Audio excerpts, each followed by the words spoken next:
தமிழக வாக்காளர்கள் அனைவருக்கும் வணக்கம். நான் உங்கள் Akbar, sports recovery therapist and psychologist.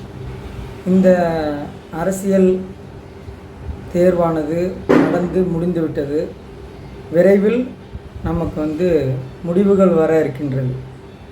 இந்த தேர்தல் பயணத்தில் பயணித்ததுனால ஒரு கட்சிகளுக்கெல்லாம் அப்பாற்பட்டு ஒரு மருத்துவர், ஒரு தெரபிஸ்ட் அப்படிங்கிற முறையில் நான் சொல்லக்கூடியது இளைஞர்களுக்கு, புதிய வாக்காளர்களுக்கு எந்த மாதிரி ரிசல்ட் வந்தாலும் அதை ஏற்றுக்கிற மனநிலையில் நீங்கள் இருக்கணும்.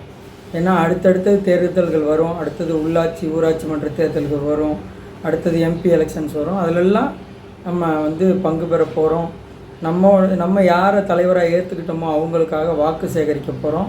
அது நடக்க தான் போகுது. அதனால் இந்த தேர்தலோடு எதுவும் முடிஞ்சு போன மாதிரி தவறான முடிவுகள் எடுக்கக்கூடாது. மன வலிமையோடு இருக்கணும். எந்த போட்டி, அது தேர்தலானாலும் சரி, தேர்வானாலும் சரி, எதுவுமே போட்டிக்கு வெற்றி தோல்வி அப்படின்னு 2 முனைகள் இருக்கும். அப்போ தான் அது சரியானதாக இருக்கும். வெறும் வெற்றி மட்டும் இருந்தாலும் அது சரியில்லை, வெறும் தோல்வி மட்டும் இருந்தாலும் அது சரியில்லை.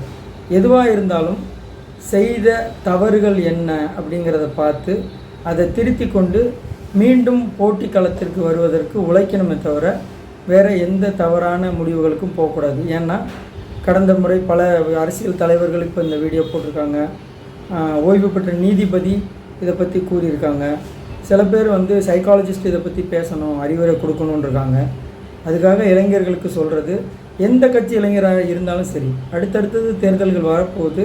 அதனால் வெற்றி தோல்வியை ஏற்றுக்கிட்டு பயணிக்கிற மனநிலையில் இருக்கணும். இன்னொரு முக்கியமான விஷயம் என்னென்னா, நம்ம குடும்பத்துக்கு நம்ம தான் குழந்தை.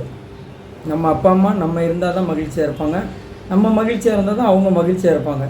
எனவே தலைவர்களுக்காக, அரசியலுக்காக, கொள்கைக்காக போராடணுமே தவிர வேறு எந்த தவறான விபரீதமான முடிவுகளும் தயவு செஞ்சு எடுக்காதீங்க. அப்படி ஏதாவது உங்களுக்கு ரொம்ப ஏற்றுக்கொள்ள முடியாத மனநிலைகள் இருந்தால் பக்கத்தில் இருக்கிற அரசு மருத்துவமனை அணுகுங்க, சைக்காலஜிஸ்ட்டிட்ட பேசுங்க, உங்கள் வீட்டில் இருக்கிறவங்கள்ட்ட பேசுங்க, சைக்காட்டிஸ்ட்டை போய் பாருங்கள்.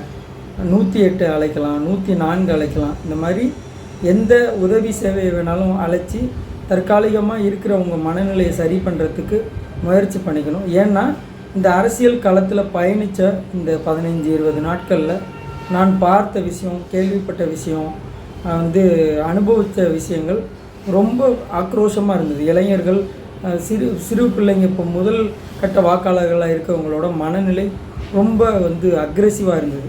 அதனால் அவ்வளோ அக்ரெசிவ் தேவையில்லை. பல தேர்தல்களை சந்திக்க வேண்டி இருக்கும். அதனால் மன அமைதியோடு இருக்கணும். தேர்தல் முடிவு வர நாள் நெருங்கிக்கிட்டு இருக்குது. எல்லோரும் அவங்கவுங்க தலைவர்கள் ஜெயிக்கணும்னு ப்ரேயர் பண்ணிக்கோங்க. அமைதியாக இருங்க. நல்லபடியாக அரசியல் ஆளுமையை தேர்ந்தெடுக்கிற நாள் வரும். தேர்ந்தெடுப்போம். நன்றி, வணக்கம்.